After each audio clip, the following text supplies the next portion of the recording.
Taylor to You is a podcast where your host Taylor Doherty talks with individuals who fascinate her as she's inspired by the greatest gift us humans have to offer, our story. Each guest story is unique and tailored in its own way, and that's exactly what Taylor loves about them. For the first time in my life, my voice had no value. I had no skills in high school to get a job. I couldn't model because I was too short.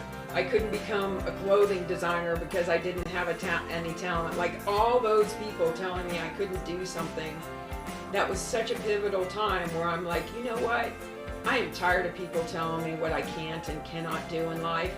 And I do have a voice, and I am going to start sharing it. Damn right.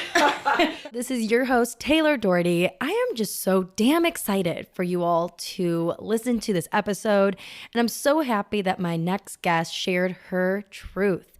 Marie P. Anderson, unbelievable. She's an internationally published author, former fashion model, entrepreneur, and founder of Boss Babe Models, activist, model scout, black belt, and you're not going to believe this one, but you have to because it's true. She found the one and only Cindy Crawford. Now, during this episode, we dove into so many different topics and regarding Marie's history, her life, her journey, where she is today. But we really have so much to talk about. So Marie, I hope I can have you on again soon, please, because we have so much more to go into. But this is just the start of Marie P. Anderson. So please enjoy how open she is. She shared her life experiences. Her candor is something to truly admire and aspire to be. So please enjoy Marie P. Anderson. How honest do you want me to be? Because some people want me to keep it very light, and it's all about pretty girls and doing fashion.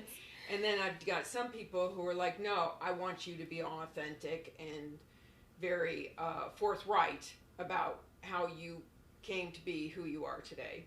Oh, bear it all. Okay, that's girl. What we are here to do. All right, Ryan, settle down. Get comfortable. I am 61, so we have a lot of ground to cover. Yes.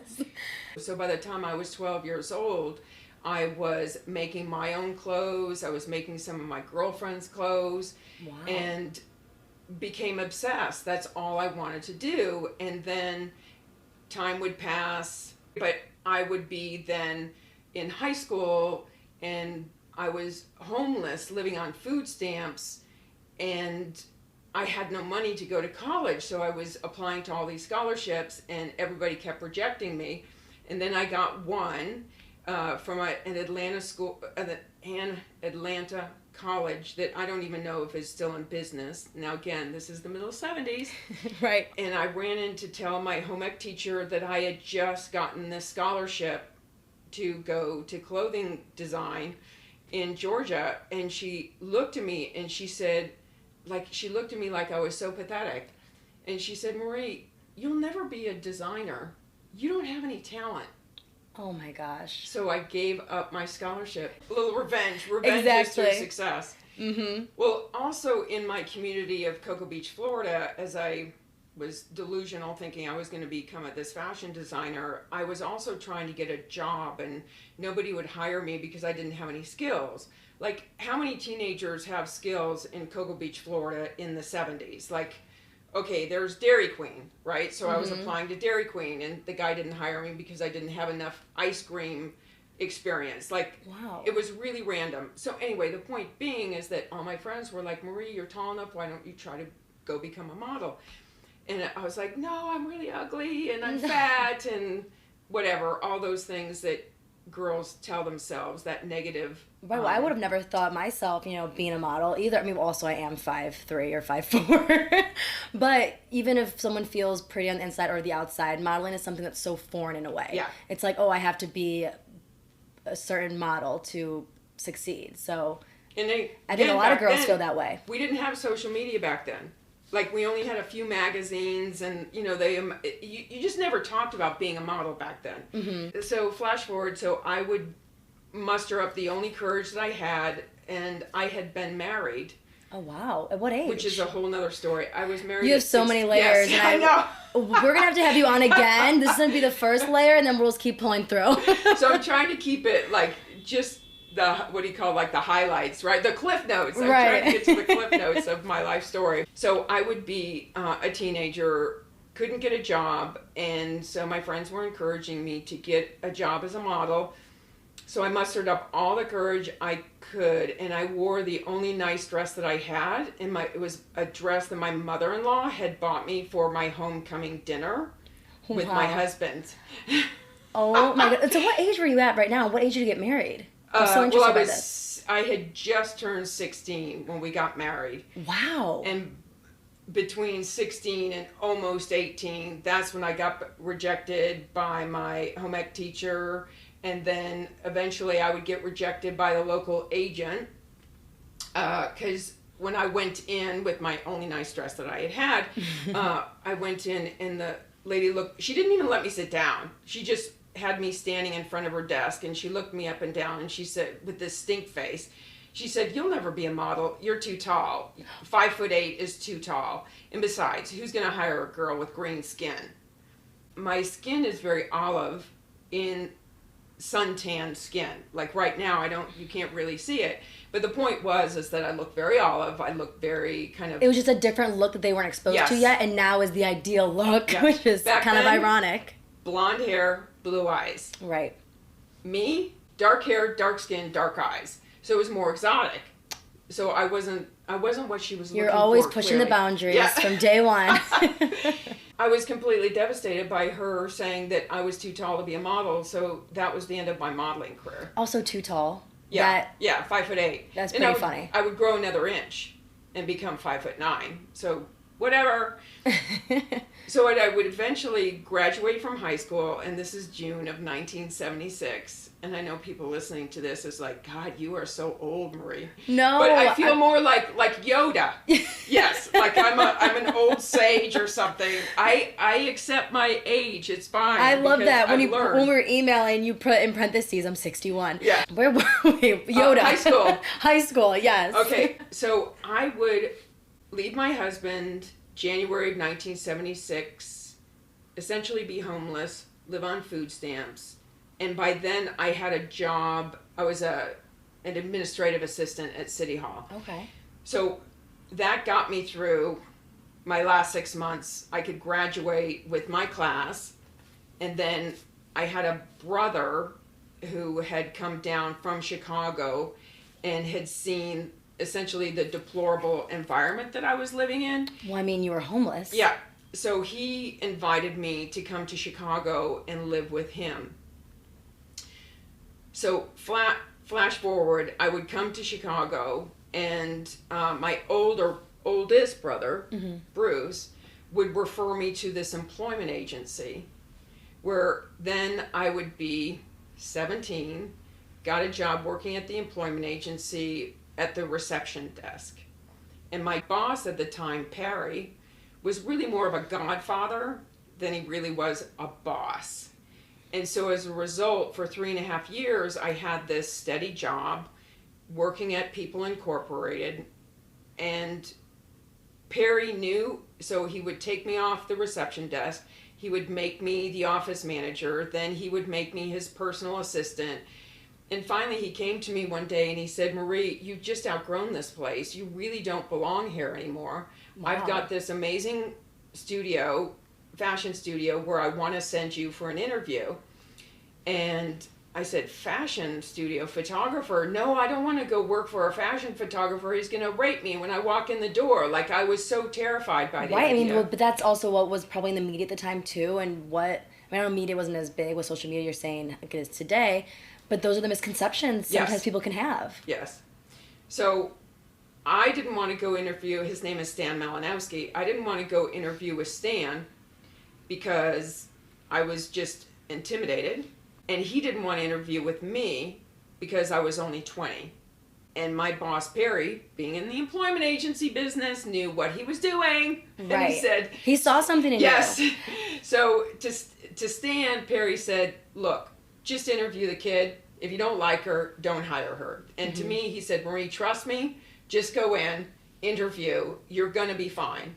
Well, I'm sure too. I mean, I think it's so interesting because the people you said along the way, like your home ec teacher, I know you've mentioned before in different articles that your dad would kind of make these discouraging comments as well. And I think a lot of those older people in your life, they're supposed to be almost your role model in a sense. And then this Perry comes in and really believes in you from the day one, you know, promoting you throughout the position and find a great opportunity for you. Do you still have a relationship with Perry? Oh, yeah. Yeah. It's like, I could just, from how you described it, I feel like that would just be such a great relationship, and how you describe it, kind of like your godfather. Yes, very much so. That's he amazing. was the godfather I never had. Yeah. Within a few minutes of Stan and I meeting, we knew it was going to be a fit. So I got the job. That's amazing. So I got the job working for him, Stan Malinowski, at his studio. Before I knew it, we would be in Rome shooting the Italian designers' collections for the magazines.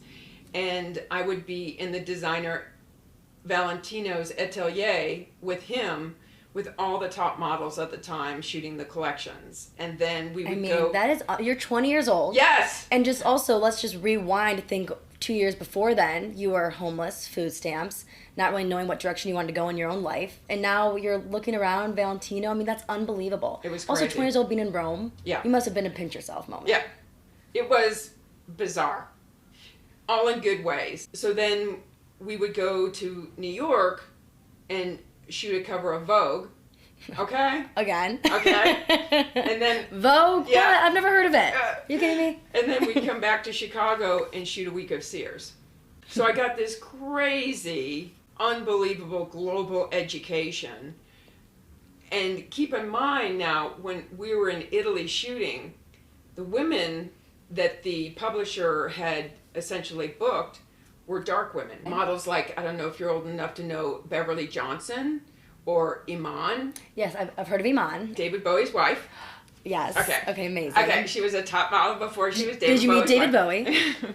Oh, no. This was, I don't even think she had met David Bowie then. Right. Again, this was like early 80s. But the point is that working with Valentino, and he had a tendency to prefer more exotic beauties.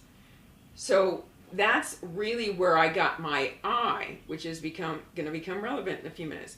So I got my eye working with those designers and with that publisher, and really truly understanding haute couture, and that the blonde-haired, blue-eyed girl wasn't necessarily the indicator of beauty. That would become the foundation of my eye as I scouted for models. So it comes back to the modeling. While I was working for Stan, there would often, a girl would show up to the shoot and Stan wouldn't like that girl's body. So, I mean, just for whatever reason. For the artistic vision. Yeah. He would then cancel the model and put me in to the shot. Or we were shooting for what is now called Macy's. We were shooting for Marshall Fields. And, I remember Marshall Fields. Okay. Yes. And so, like, we were on location, and there was a spot in the location where we're shooting where there was a hole. So he put me into the shot. Like, oh my. So I was just kind of like that last minute model. Right, just test the waters. Yeah, whatever. I don't want to suggest that I became some huge model. Never. I was just. Well, it did, but it led in. you to what you found, what you love as well. Yeah, absolutely. To your point. So that's how I would then, working for Stan, working for him for 3.5 years, like, I had this incredible education. And then he came to me one day and said, Marie, I think you should become a model agent. He said, you're spending too much time with the models when they come over for castings. You should not be spending the time rearranging their books.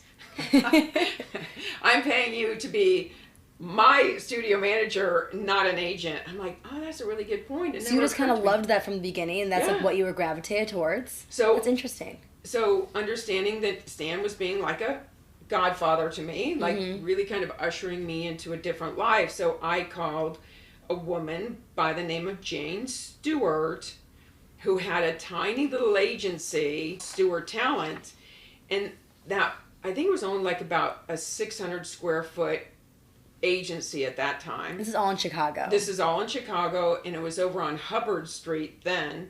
I think Hubbard and Clark. And I called Jane essentially and said, I want to start working for you.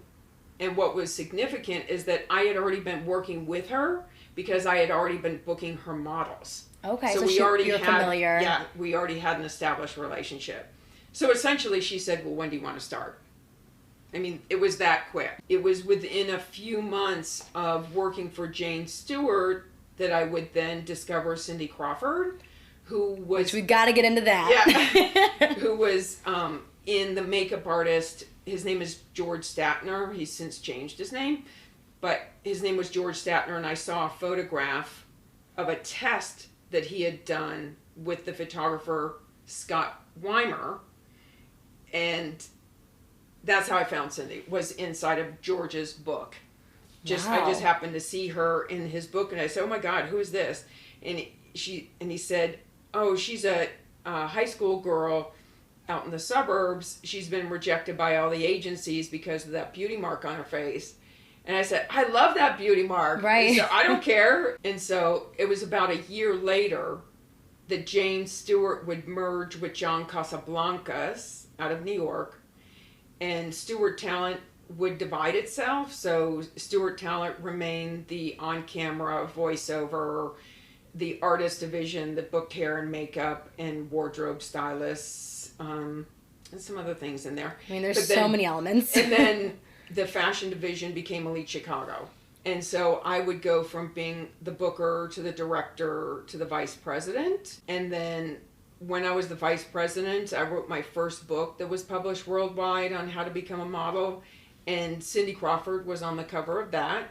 She said to thank me for helping her with her career. She wanted to pay it forward. Wow, yes. That's amazing. She's such an amazing human being. So that's kind of how that got started. So what is Elite Chicago would then morph into different brands, which is now in this era called Select. You've seen all the verbiage, the technology, so many different advancements within the industry. So it's just interesting to, like, now you're saying, well, today it's this, today it's now this. Because it really has changed so much, every industry. Well, I was raised in the era where we shot film, the stuff that you would put into the camera. And then you would have to go and get it developed. And we didn't shoot video. There was never video being shot on set. We were shooting film. And actually, coming back to working with Stan, he taught me how to become a photographer while working for him. And he said I had an amazing eye, and he wanted me to nurture that further. And still to this day, he encourages me to do that. But back to that time, I did not pursue a career in photography because it was too expensive. Wow. Between buying the actual film and then processing the film, you could go up to hundreds of dollars for photo shoots. Oh, I'm sure. So anyway, that was the end of my photography career. Learned all the angles, learned all of that, but not for me. Well, that's like my sister, who worked with when it came to photography when she first started. That was so, I mean, you kind of just get the camera, but then the next week there's a new camera. Well, I think the whole advancement of the industry is really just interesting with every business in a sense. Like, I want to just really ask you this while we're on the kind of subject of the industry evolving and changing. What is it like now? Because when you started as a model scout, doing the traditional way to do talent acquisition. And today, I mean, there's Instagram models, influencers. It's all just through now social media in a way. How does that kind of alter how you would do the coaching and the talent acquisition now compared to how it was before? Well, drastically, it has changed, and it's a whole, we could do 2 hours on just that conversation, but I'll try to make it quick. Back in the day when I started off as a booker, scout, whatever, again, that was the middle 80s, we took great pride in being agents that knew what we were doing, networked, got ourselves continual education to be great at what we did, and the management, owners, would take great pride in passing on their industry knowledge to us to be model managers. And I'm going to jump forward and I'm going to make a blanket statement because it doesn't apply to every agency. But where we're at now is that the industry is so overly saturated with models, agencies, photographers, and there's not a lot of money being spent in the fashion business. So you have a lot of intense, ruthless competition. And when you have bosses or CEOs or CFOs that are breathing down your neck, wanting to make more and more money for the company, it becomes a challenge for that booker sitting that position. Do I do what's best for the model, or am I doing what's best for the agency? Right. When you have that kind of a conflict, That's a big conflict. it's a huge conflict. So, and when you've got that management breathing down your neck, you're going to make the choice of whatever is going to make the agency that money. And oftentimes, it's not in the model's best interest. Also, with saving money and making money, a lot of agency owners in this era will hire people who don't know what they're doing, who have no experience being agents, bookers, managers, whatever you want to call us. They will hire that individual because, and it's generally a millennial, who will work for next to nothing because their ego is more invested than their pocketbook is concerning because they want to be in the fashion business. Right. And I so- feel a lot of young women, men now too, everyone, it is, like you mentioned, cutthroat. And so Yeah. they'll do anything. And so I'm sure we'll get into that when it Oh, comes to the man. activism Yes. and everything. And, but what's so great how you described, not always it's in the best interest, but I know something that Boss Babe Models, the company you founded, that prides itself in is that it does always look out for the best interest of the models. Absolutely. Because it's one of those things where you were a model yourself and were exposed to, I'm sure, I would love to get into it with you more, situations. And like you said, you made the mistakes so that the other models don't have to. And I think that's just so inspiring. I love that about you. And, kind of going back to, because I know we kind of been jumping around, but we were going through your trajectory.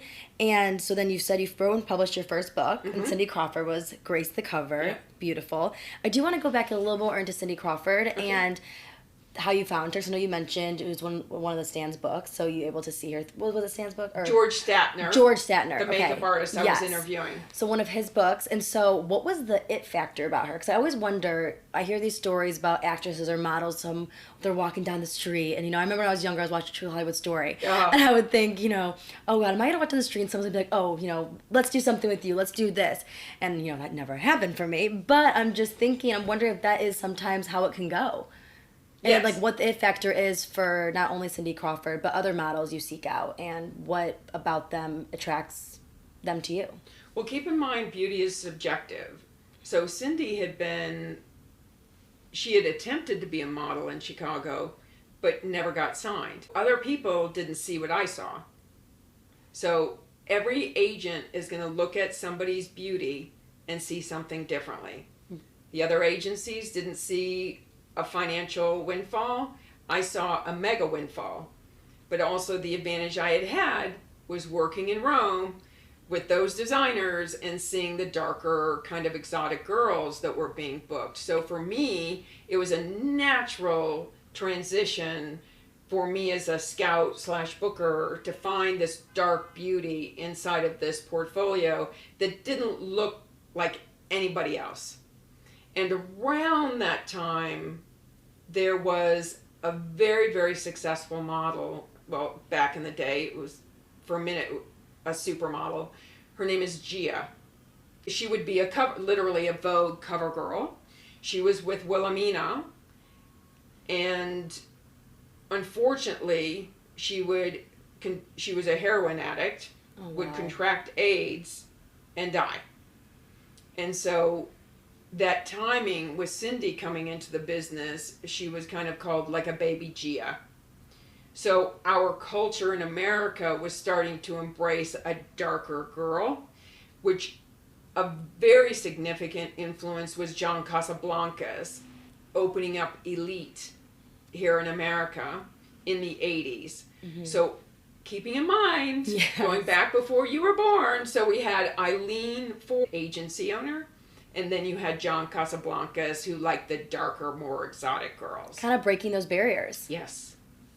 Wow, that's really cool. So there was a lot of like components that were in my awareness that when I saw Cindy in that book, I was like, she's perfect. Right, you almost, it didn't question in any way that she, to you, almost she didn't even look different in a sense, quote unquote. It was just, wow, she has something, she's beautiful. But to someone else, they would say, well, what are you seeing here? That's really interesting. And I think that just once again shows how the modeling industry and breaking those barriers, changing how you kind of look at things, creating those conversations. Yeah. Probably is where it all kind of started. And that's really cool. It's with Cindy Crawford. I'm sure not a lot of people listening to this would think, they probably thought, oh, they love Cindy from the beginning. Yeah. But it was something that you founded. you found in her. Well, it's interesting because... Chicago Burbs gal. Okay.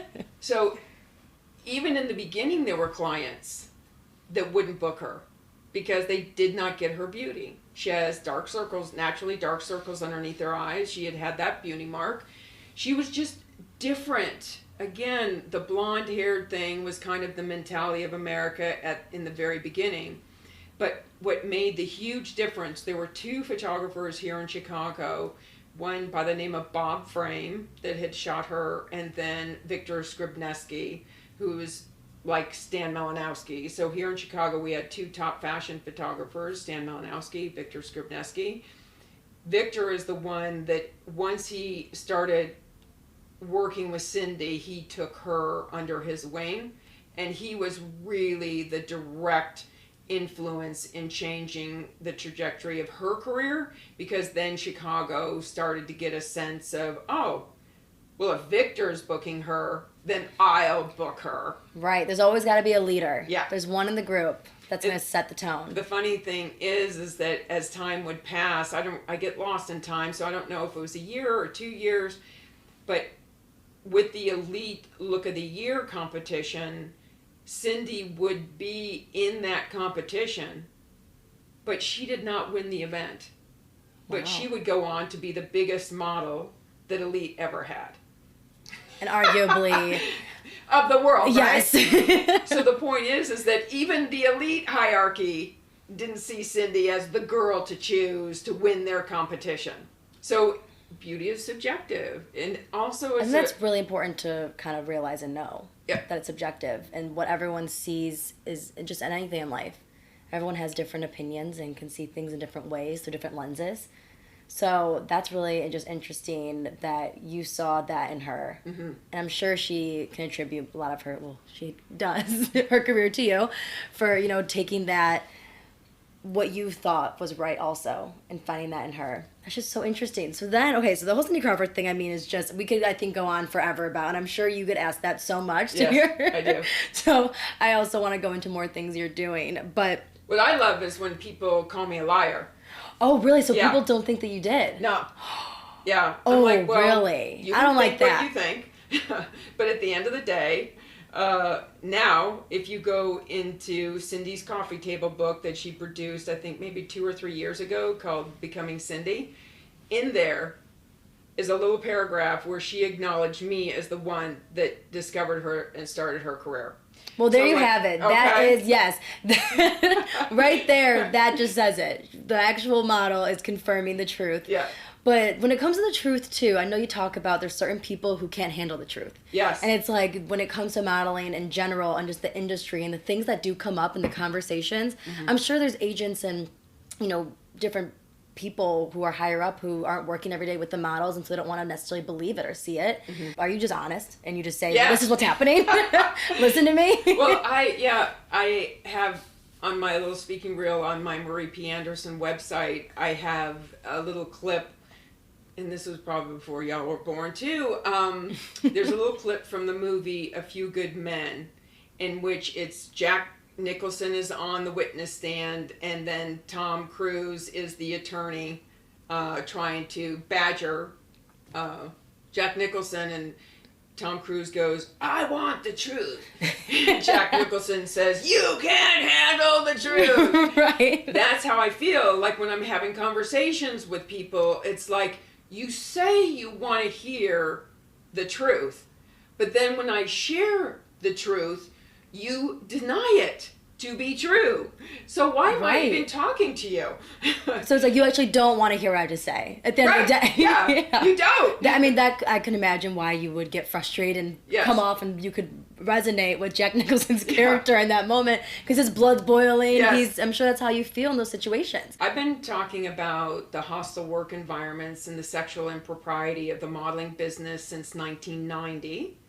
And I did acknowledge John Casablancas for him revolutionizing the modeling industry, not only creating a global network that still today is thriving, but also creating more of a darker beauty, a little more of a curvier presence in the modeling business back in the day. However, there was also, and God rest his soul, he's since passed away of cancer, but there was a darker side to John where he and his business partner, Gerald Marie, enjoyed sleeping with the younger models. Oh, I see. And by the time I had become the vice president of Elite here in Chicago, I would have models coming back and complaining, and I would want to do something about it, and they would say, no, don't say anything. So I would have to honor their request of not saying anything. So I could never do anything about it. But you knew about it, but so I it made knew you about feel it, worse. so it was hard. So then, it was around very late 18. I was gonna say. I'm not that old. Yeah. 1802. When the first camera was released. So around 1989, I would be in Ibiza, Spain, and we had the elite hierarchy had all gone to have a summit there in Spain, in Ibiza, and we had spent 10 days together just talking about business and how to be better and blah, blah, blah. Hopefully also enjoyed Ibiza. No, because it was winter and it was cold, which brings us to how I would hear this conversation. But because we had worked those 10 days and it was cold, and basically we would work all day and then just sleep and then work the next day. So essentially we had this restaurant that was ours, and they had like this kind of stoned front. It was very kind of casual and of course very Spanish, and there was like this little 2-foot wall that came up in front of the restaurant, and because we had the whole place, I wasn't concerned about a car driving up or whatever, so I walked out to like this driveway area, and I had on my winter coat, and I laid down by the wall to help prevent the wind from hitting me, and I was listening to my Walkman and listening to Bruce Springsteen, just enjoying. Amazing, legend. And so I'm lying down, and finally the sun's on my face, and I'm just trying to get warm, and all of a sudden I realize I'm no longer listening to Bruce Springsteen, and I'm now overhearing a conversation on the other side of the wall, and it's Gerald Marie, the French partner, and John Casablancas having arguments with two of the young female employees from New York, Lisa Herzog and Trudy Tapscott, and the women were pleading with the men to stop sleeping with the 13 and 14-year-old girls, and John and Gerald, their position was that they were men and that they had needs and nothing was going to stop. Wow. So for that, there was a trigger for me, because going back to my own personal experience with sexual hostility, I was like, I can't work for a company if I'm listening to this. So I started discussing why I quit, which I did do in 1990. I swore off the agency business because I assumed any model I sent anywhere, they were just going to be sexually harassed by the men. Which was reasonably so at the time. I had opened up a little scouting company called Model Futures, and I had that for 2 years, and one of my clients, because I also did consulting, one-on-one coaching for agencies, agency owners wanting to learn more about the business, and Mary Boncher had an agency here in Chicago called Mary Boncher Model and Talent Management, and she was one of my coaching clients, and before we knew it, we were talking about opening up our own agency, because one, there was not going to be any men around to worry about that. And two, she was, and not to say Christians have the corner on the market of always being professional, but she was a Christian female. So, yes. and she believed in taking care of women and empowering women. So he had the same moral compass. So before I knew it, we had opened up ARIA Model and Talent Management, and I was already very open about talking about those things, about the sexual impropriety and hostile work environments. And I worked really hard for my bookers to make sure that they weren't being part of that problem. You wanted everyone to be on the same page. Thank you. Wanted the business to be Professional. Right. What it ultimately should have always been. Thank you. But well, we were advocates for models. So we would have ARIA Model and Talent Management for 13 years. I would write my second book that would be published worldwide on how to become a model. And I had found this exceptional beauty by the name of Jessica Mills at a modeling convention called the Paula Palm Model and Talent Convention. And blonde-haired, blue-eyed beauty. yes. That I would put on the cover of my book. We would sell ARIA to Ford. That's very cool, though. That was you. Yes. And so I had that for 13 years, would sell it to Ford, and then I would be the general manager of Ford, and then after a year, I would quit the agency business again. This episode of Tailored to You is brought to you by Volare, a family-owned and operated Italian restaurant since 1997. Wow, the year I was born, no wonder it's my favorite Italian restaurant. Volare is located in downtown Chicago in the Streeterville neighborhood and reflects the look and feel of an old-world Italian establishment, offering a vast variety of dishes that will cater to all of your taste needs. But it's not a trip to Volare without ordering the classic gnocchi alla vodka. Seriously, stop what you're doing if you're in the Chicago area and get the gnocchi alla vodka ASAP. From their employees who they consider family, most of whom have been with them since the doors opened, to their loyal customers, Benny and his staff will always make you feel right at home the moment you walk in. Especially when you walk in with his daughter, Christina. Celebrity status, I'm telling ya. Speaking of, I hear it is one of Kanye's go-to places when he is in the city. I'm just saying. As you all know, we are in an unprecedented time, but that hasn't stopped Volare from their unwavering support to their local communities, from donating meals to their longtime neighbor and friends at Ronald McDonald Children's Hospital, the Anthony Rizzo Family Foundation, and the Rainbow Push Coalition, to simply just walking around the corner and giving meals to the less fortunate. Chicago is their home, and they always have and always will treat everyone like their family. Volare is open daily for dinner and carryout from 3 to 10 p.m. Get your mimosa on and join me for brunch, which is available Saturday and Sunday from 11 a.m. to 2 p.m. Stay for dinner with me too. So 2003, then 2004. So then I would move to Los Angeles to pursue my 20-year goal of becoming a film producer. Wow. I wanted to be John Hughes. Yes. Now back... Don't we all? Yes.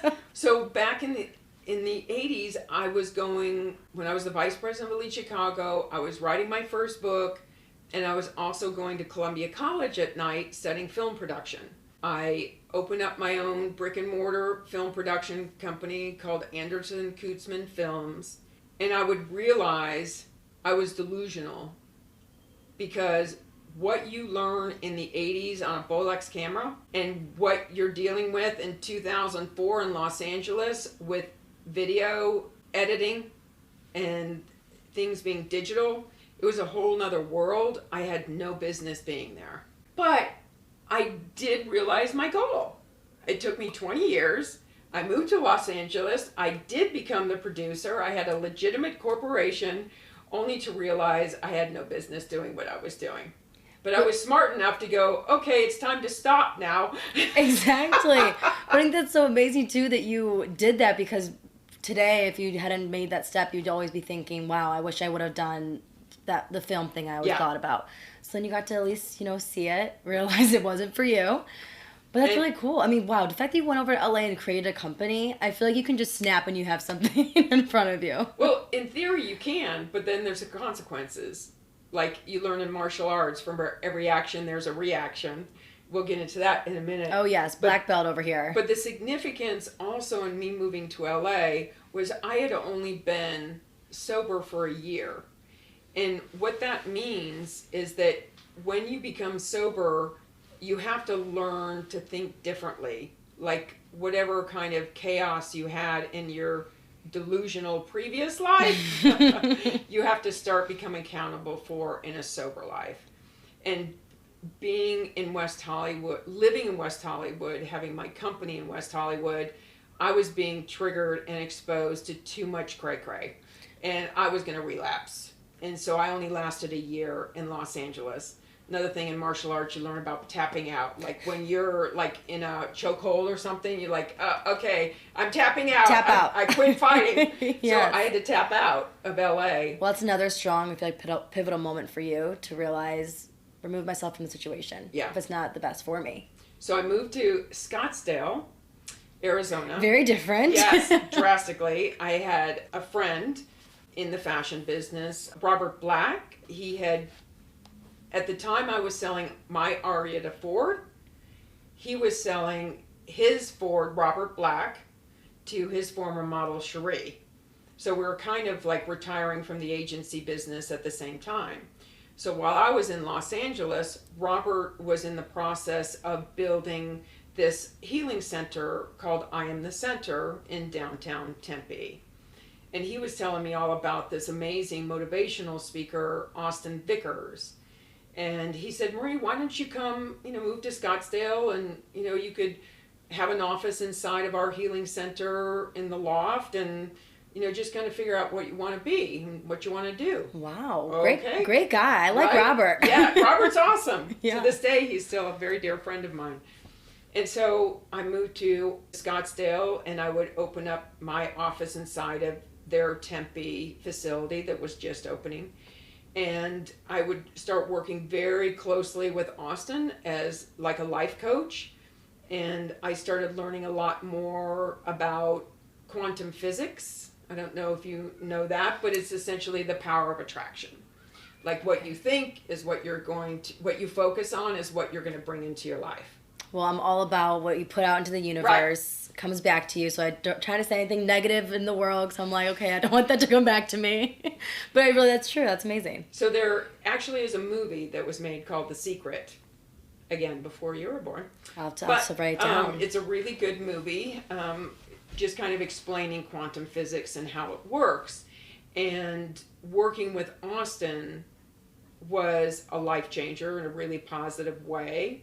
While I was working with him, we had a coaching session that drastically changed my life, and we haven't even touched on the subject yet. I'll expound in a bit, but essentially what Austin and I were working on was I had experienced, my mother had been a violent schizophrenic.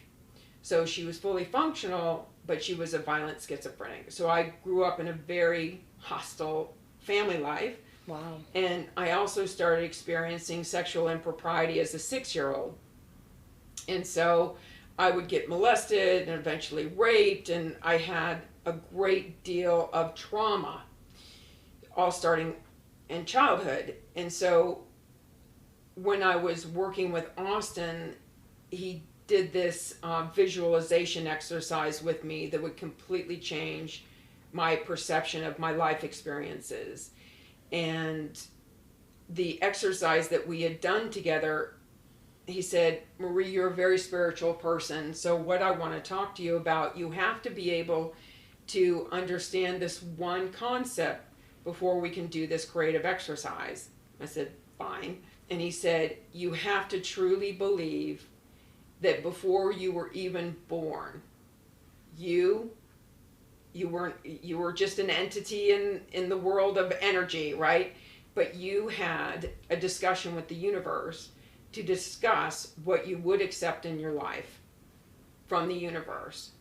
So can you grasp your head around that? I said, yeah, whatever. Okay, fine. So I had this discussion with the universe. So he said, okay, I'm going to guarantee you that by the time we're done with this visual exercise, you are going to think drastically differently about all that sexual impropriety.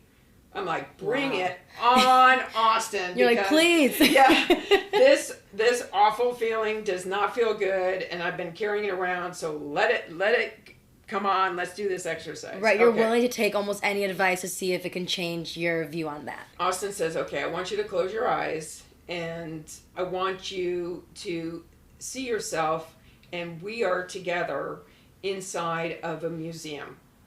And you are holding on to a rock. And that rock represents all that negativity, all those horrible things that happened to you from so many people when you were a child. Are you holding on to that rock? Yes, Austin, I am. He said, okay, all those memories, all those experiences are now in that rock. Okay, fine. He said, is your rock polished? Oh, yes, it's a beautiful black polished rock. He said, okay, we're going to go now meet the museum curator. And when we do, he's not in the room, so I'm going to put it on a beautiful burgundy pillow on his desk. Like, okay. So he said, you have to understand, we're going to sell it to him because it's going to be a museum piece. I said, okay, fine, let's sell it. Come on, bring him in. And he said, be patient. Are your eyes closed through this? Yes. Or are you really trying? Because as you were talking, I was almost trying to close my eyes and try to do it for myself. It was very much a visualization, yeah. So my eyes were closed. And so in theory, Austin and I are sitting in this beautiful office in this museum curator's area. And the curator is going to come in.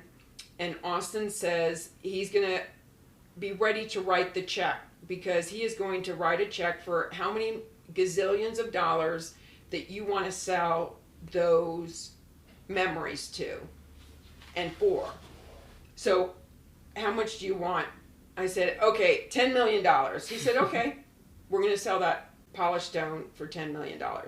So the museum curator comes in, he starts to write the check, and Austin puts his hand on my arm and he says, okay, Marie, I want you to realize that when he hands you that check and he takes the rock, that all those memories are going to be taken from you.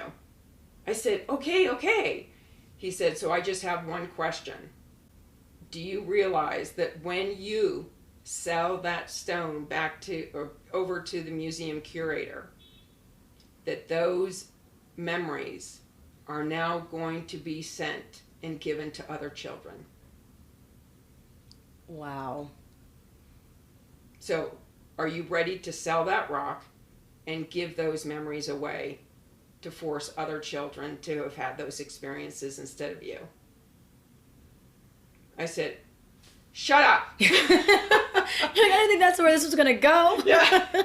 There's always a catch. Yeah. The catch 22. Yeah. So I said, of course I don't want to sell them. I don't want anybody else to have those memories. He goes, Marie, you had that decision. You had that decision when you were just a little entity. You weren't even human yet. Right. So you had that negotiation with the universe to accept that responsibility to prevent other children from having those experiences. I'm like, well, I really don't like this situation, but I'm not going to give other kids those experiences. So, okay. All right, you're right. I'm thinking about it differently. Yes. And so did it help you from that day on? Oh, yeah. To think of it in that way, kind of how you described to me, be of service to others? Yeah. And just share, if there's ever been a time, but before that time, did you feel like you could be open about those experiences, or did it more come later?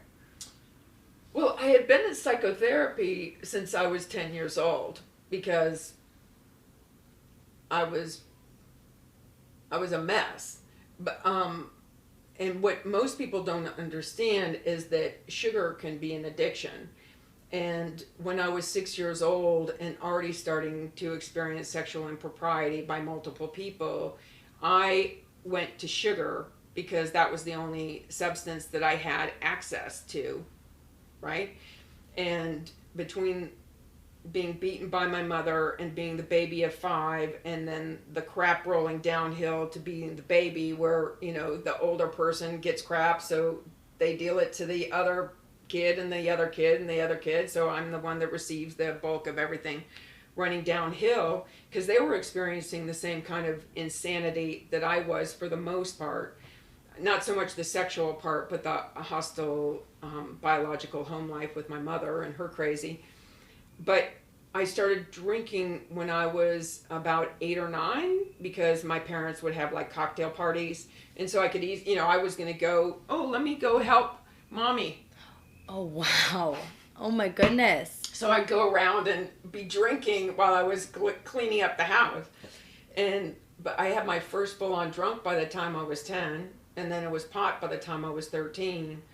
And it wasn't until I got to Chicago that I would discover this stuff called cocaine and mushrooms and acid. So I started doing all sorts of experimentation with drugs. And I feel like at a young age, too. Yeah, 17, 18, 19, which would then lead me into the modeling business where that crazy lifestyle was just common.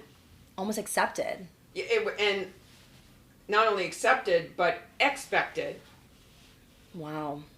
And so, if you didn't come in the next day talking about, oh, I was so drunk last night, and, that kind of crazy story where you were driving drunk or you don't remember who you slept with the night before, like just that crazy behavior.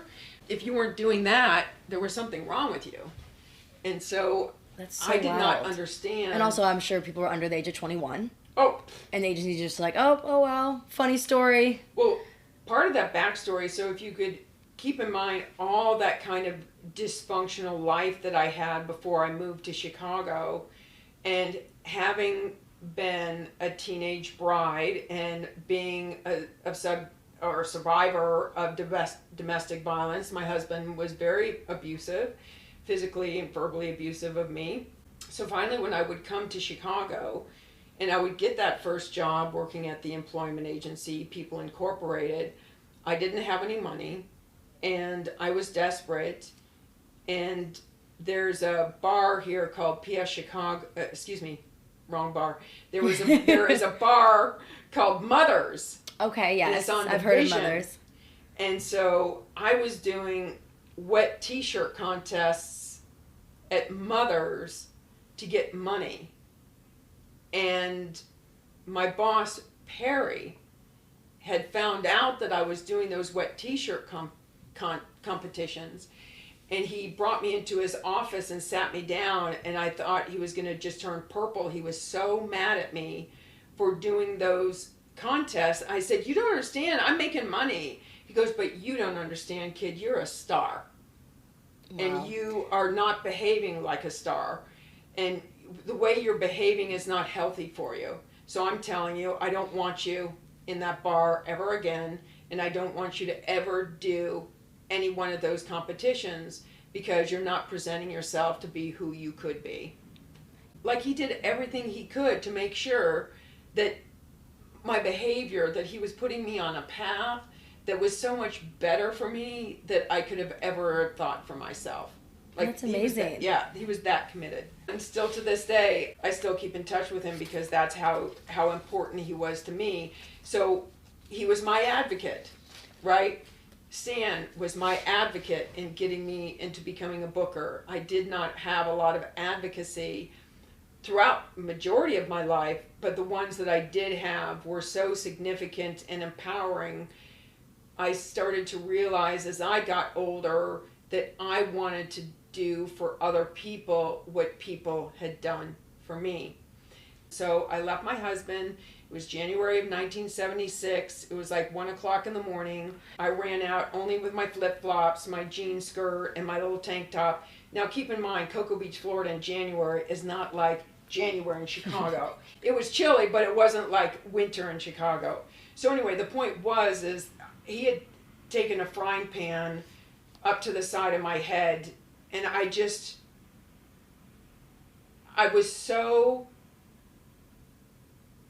done with being beaten by my mother, being beaten by life, being beaten by my husband, that he took that frying pan to the side of my head, and I went into this rage, like this energy that I had never experienced before, and I leapt forward, and we both fell on the bed, and I was strangling him. Now, he was a martial artist, a football player, He was drunk, but still a very strong, formidable force. And what was amazing is to feel this energy and this rage that I could start taking his life. And as I was starting to watch his face turning blue, I saw this ticker tape and it said, life has got to be better than this. And that was a miracle. Because you can imagine middle 70s, a woman with no money murdering their husband, whose father was very wealthy and very influential. I would have ended up in prison because I would have had no advocate and no money no support at the time. You didn't hear about domestic violence back then. So that was a true miracle that God intervened there. And so I pushed him away, grabbed, I think it was my jean purse and, my flip-flops and whatever I was wearing. Loving these iconic fashion moments as well. And so, you have to mention the fashion. Yes, always. So I ran into the night and I didn't know where I was going. I just knew I wanted to get away from him and that constant trauma. And I figured, okay, I'm going to go to my girlfriend Laura Gregory's house, which was, I don't know, about 12 blocks away. And so I am walking, it's pitch black with the exception of an occasional street light that would dot the streets with light. And so as I was walking towards Laura's house, this man drives up. Now there's nobody around. This man drives up and he says, I'm kind of lost. And I said, oh, well, I try to give him directions. He goes, I'm kind of hard of hearing. Can you come closer to the car? I'm like, oh, sure. So I go closer to the car. He tries to abduct me into his car. Oh my gosh. Yeah. And what a day you've had. Right. Truly. And I can certainly laugh about it now because right. you have to have that warped sense of humor that, clearly I survived. But the miracle component was that I didn't even scream. I just remember he had my stomach. He was pulling me through the driver's side because he was really strong. And my stomach was my head was half inside and the rest of my body was outside. And I just started praying. Wow. And I asked God, I said, God, please keep me safe. Keep me from this. And I promise I will give back and I will never stop giving. And all of a sudden it went from this tug of war to all of a sudden he just let go of me. And I fell down and he drove down on the ground, on the pavement, and he just drove off. Wow. And then I went to... Those, I'm sure, the moments where you were just... Then I went and I was knocking on Laura's window going, Laura, you can't believe the night I had. And so she took me for that night. But anyway, I always have had these really amazing, significant miracles. Although I've had these very traumatic experiences, I've also had these incredible miracles at the same time. Like that yin and yang of life. Yes. So it's that allowed me some sanity because I would keep having these really good things that would pull me out of that kind of despair. Definitely. And I think, like we've mentioned, the successes and the failures in life are just traumatic things that happen to you. And I'm so sorry for all those things that happened to your life. I know now with you, I so appreciate you sharing that because I know it's not easy. But I really do think it can help others. I know you now feel comfortable to share your story and your voice. Do you feel as though you do it in a way too? Because there's younger models who feel like they can't yet, and you're almost doing it for them? Yes. Yes, I love to try to encourage models to share their voice. And my coaching clients, interestingly enough, are not just teenage girls, but I'm also working with the guys and I'm also working with their parents. So sometimes their parents become my coaching clients. Yes. And I'm moms. But I'm trying to get them to get their voices out as well. And their voice, they could be talking about recycling and, global concerns of our environment, or they could be talking about diabetes advocacy, whatever their voices are that they want to talk about. I'm encouraging them to share their voices. So for me, when I was raised, my father, the rocket scientist, was very militant in how he raised us. And in our house, it was yes, sir, no, sir. What can I do for you, sir? It wasn't a traditional daughter, father, mommy kind of relationship, as I've already said about my mother's schizophrenia. I was taught to speak when spoken to, and that whatever I had to say had no value. Which brings us to, then you would understand, in the 80s, when I was the vice president of Elite Chicago, and I had this idea to write a book on how to become a model, my father didn't see any value in that voice, in whatever I had to say. It was when I was 27 years of age, and I told him, we were on the phone, it was the first time I'd ever spoken back to my father, and I told him that I had this idea, I wanted to write a book on how to become a model. And he said, who's going to want to read what you have to say? You're not college degreed. I said, but Dad, you believe... But I have a lot to say. Yeah. I said, you believe what you believe, and I believe what I believe, and I'm going to get this thing published. And he said, kid, you've got your arms around a comet, you've got stardust on your shoes, and you're going nowhere. Wow. I mean... Yeah. But, again, there's that miracle. For the first time in my life, my voice had no value. I had no skills in high school to get a job. I couldn't model because I was too short. I couldn't become a clothing designer because I didn't have any talent. Like all those people telling me I couldn't do something. That was such a pivotal time where I'm like, you know what? I am tired of people telling me what I can't and cannot do in life. And I do have a voice, and I am going to start sharing it. I didn't say that to my dad. Damn right. But all I said to my dad was, you believe what you believe, and I believe what I believe, and I'm going to get this thing published. And that was the end of the conversation, essentially. Goodbye, sir. Yeah. But sadly, he would die of cancer, prostate I'm so cancer. sorry. Thank you. Before it would be published.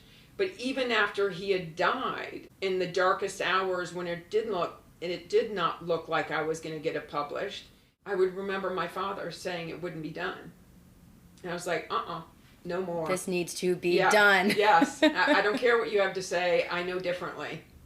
And there was that miracle, that book being published against all odds. You're an author. Damn it. Hell yeah. Not only once, twice, but 3 times. Yes. I could talk to you for days. And truly, we have gone over so many different levels of what you do, the person you are. I so thank you for having the courage and to share your trauma as well, because it is something that can help others. And so Hopefully, yeah. I just so appreciate you. You're so unbelievable. Thank you.